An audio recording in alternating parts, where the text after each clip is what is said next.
안녕하십니까. 국내 이슈를 통해 주식에 대한 투자 포인트를 찾아보는 크로스체크. 저는 오현진입니다. 오늘도 준비된 세 가지 기사 내용 살펴보도록 하겠습니다. 먼저 이데일리 기사입니다. 최근에 국내 증시가 반등했음에도 불구하고 장부가, 즉 PBR 1배에 못 미치는 저평가주들은 여전히 시장에 많이 남아있는 상황입니다. 일부 반도체라든지 중국 소비주 그리고 전기차 관련주를 비롯한 실적 개선 성장주 위주로만 수급이 들어오면서 시장을 끌어올렸기 때문에 시장에 소외된 업종들은 계속해서 소외주로 남아있는데요. 소외주 내에서도 옥석 가리기가 필요하다라는 의견들이 있습니다. 어떤 종목을 관심 있게 볼 수 있는지 살펴보도록 하겠습니다. 두 번째 이데일리 기사입니다. LCC 업체에 관련된 얘기인데요. 그동안 LCC 업체는 일본 노선으로 주로 수익을 내왔습니다. 하지만 일본 불매 운동이 장기화되면서 일본 노선 부분의 수익성이 크게 악화됐죠. 이런 부분을 만회하기 위해서 중장거리 노선을 확보하고 있는 모습들인데 LCC 업체가 중장거리 노선을 확대하면서 생기는 문제점도 있다고 합니다. 두 번째로 살펴보겠습니다. 마지막 한국경제 기사입니다. 최근에 현대차에 상당히 잘 팔리는 자동차 그랜저입니다. 대형 세단 부분에서는 대표 주자격이라고 보시면 되겠는데요.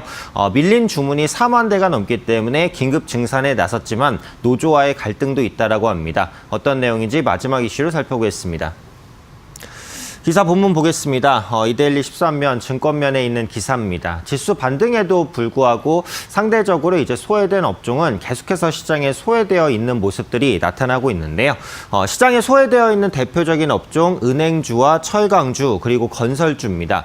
현재 은행주 같은 경우 PBR이 0.27배에서 0.48배까지 형성돼 있습니다. 특히 BNK 금융지주는 0.27배, 상당한 저평가고요. KB금융과 신한지주 같은 경우에는 대형 은행주임에도 불구하고 PBR이 0.5배에도 미치지 못하는 현상들이 나타나고 있습니다.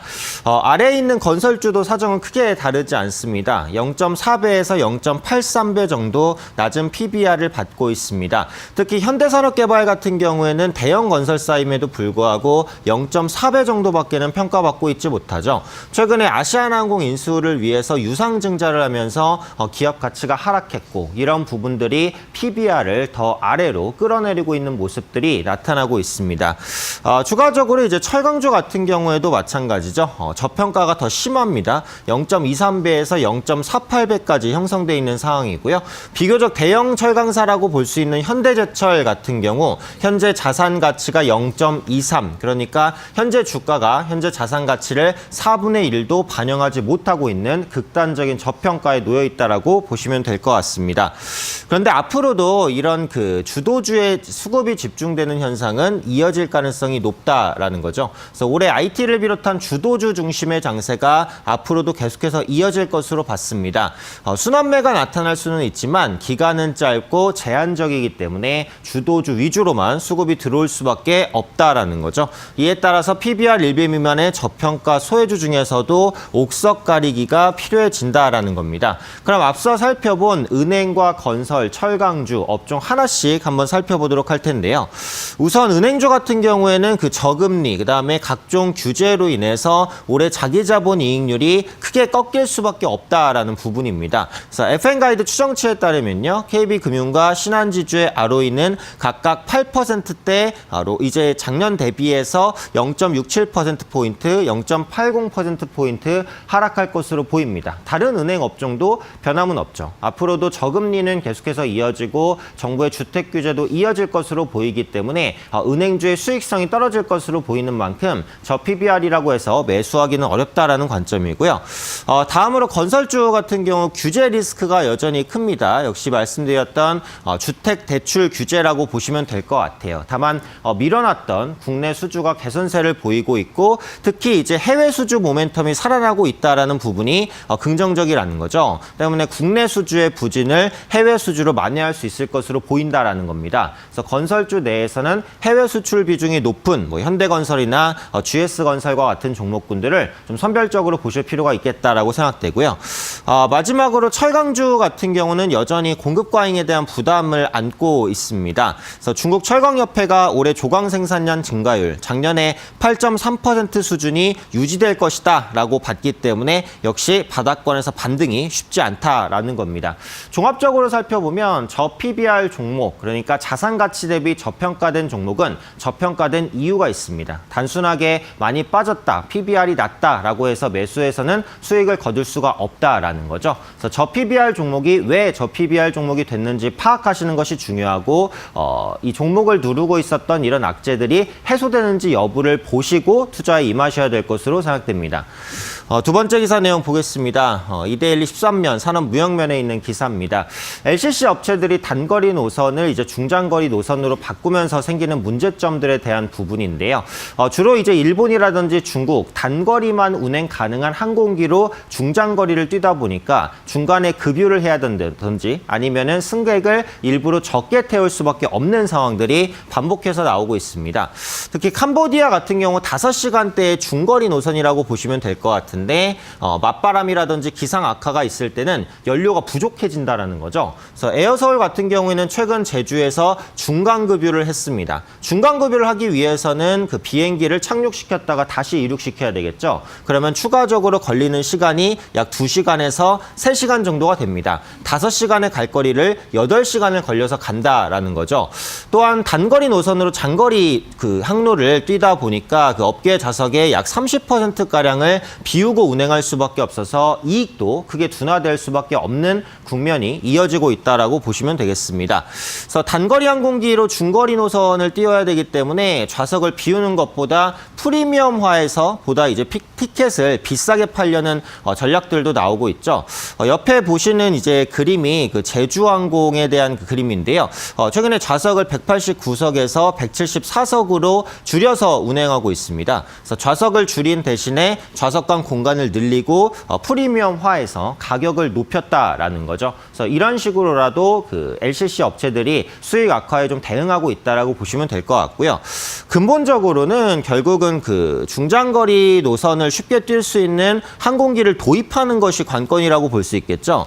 이런 단거리 기지의 한계를 체감한 국적 LCC는 중장거리용 항공기 도입으로 근본적인 해결책 마련에 나섰습니다. 그래서 에어부산 같은 경우 2월 말에서 3월 초에 차세대 항공기인 A321 네오를 도입해서 인천 출발 중거리 노선 개발에도 박차를 가할 계획이라고 밝혔고요. TA항공 같은 경우에는 전사적 TFT 팀을 구성하고 중장거리 노선 확장 계획을 현재 꾸준하게 논의하고 있는 모습들 나타나고 있습니다. 실제로 이제 그 LCC 업체들이 장거리 항공이 가능한 그 항공기를 도입할 수 있을지는 조금 더 지켜볼 부분입니다. 다만 거시적인 여건들은 좀 개선이 되고 있죠. 환율이라든지 유가, 안정세를 보이면서 비용 부담은 줄어들 것으로 보입니다. 그래서 이런 부분들이 LCC 업체의 주가 하방 경직성을 강화시켜 줄 수 있을 것으로 보이는데 추세적인 주가 상승에는 앞서 말씀드린 대로 LCC 업체의 장거리 항공기 도입 여부에 달려 있으니까요. 이 부분을 눈여겨보셔야 될 것으로 생각됩니다. 마지막 기사 내용 보겠습니다. 한국경제 15면 산업무역면에 있는 기사입니다. 글로벌 자동차 시장이 저성장 구간에 들어간 것은 몇 년 됐습니다. 근데 최근에 플러스 성장을 보여주고 있는 게 SUV거든요. 그래서 각국의 자동차 업체들이 신차는 대부분 SUV를 출시를 하고 있는데 이 SUV와 세단 부분 두 마리 토끼를 다 잡은 기업이 있습니다. 바로 현대차입니다. SUV 부분에서는 팰리세이드가 좋은 판매를 보였고요. 세단 부분에서는 현대차의 전통 SUV인 그랜저가 좋은 판매량을 보였습니다. 최근에 신형 그랜저는 판매량이 급증하는 모습입니다. 그래서 2019년 그 9월 달에는 4,800여 대가 팔렸는데요. 10월 달에는 9,800여 대로 거의 2배 정도가 증가했고요. 11월에는 10,000대를 돌파했습니다. 그래서 12월에는 13,000대까지 수요가 늘어나면서 불과 몇 개월 전 대비해서 월 판매량이 3배 정도 증가했다라고 보시면 되겠습니다. 이러다 보니까 그랜저라는 차량이 없어서 못 파는 차량이 됐습니다. 현재 밀린 주문량은 무려 43,000대입니다. 월 생산량이 9,000대 안팎이라는 것을 생각해보면 거의 4개월 정도를 기다려야지 신차를 받을 수 있다는 얘기거든요. 그러다 보니까 약 3,000대 정도를 증산하기로 이제 현대차 측에서는 결정을 했습니다. 물론 증산 결정이 나도 총 월 생산량이 12,000대 20%대가 되니까 한 3개월 정도는 대기해야 그랜저 차량을 받을 수 있다라는 거죠. 그래서 그동안 이제 생산 라인에 대한 부분을 보시면은 기존의 그 소나타를 생산하는 라인까지 줄여서 그랜저를 생산하겠다라고 밝히고 있습니다. 충남 아산 공장에서 그랜저를 월 9,000대가량 생산하고 있는데요. 회사 측은 우선 아산 공장의 소나타 생산 비중을 10% 줄이는 대신 그만큼 그랜저를 생산하겠다라고 밝혔습니다. 그랜저의 인기가 워낙에 높다 보니까 기존에 생산하고 있던 라인을 그랜저 생산 라인으로 바꾸려는 그런 모습들도 나타나고 있다라는 거죠. 결국은 이제 뭐 특근이라든지 이런 방안도 고려를 할 수밖에 없겠죠.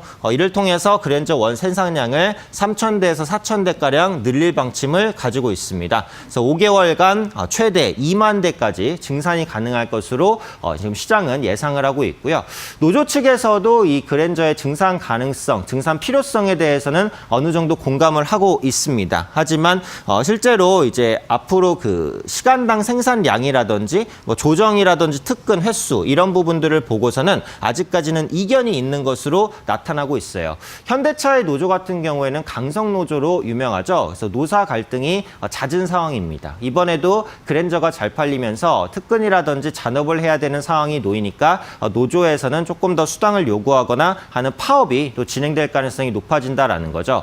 이전에 현대차의 팰리세이드가 잘 팔렸을 때도 비슷한 현상이 좀 발생을 했었습니다. 그때도 노조와의 합의가 쉽지 않아서 생산 적기를 놓쳤거든요. 그래서 이번에 그랜저 인기가 높을 때 생산량을 빠르게 늘릴 수 있다라고 한다면 현대차의 가치 상승과 주가 추가 상승이 기대되지만 이번에도 노조와의 갈등에 의해서 생산 적기를 놓치게 된다면 현대차에도 부정적인 영향을 끼칠 수밖에 없기 때문에 그랜저의 인기가 생산량 증대로 이어지는지 이 부분을 눈여겨보셔야 될 것으로 생각됩니다.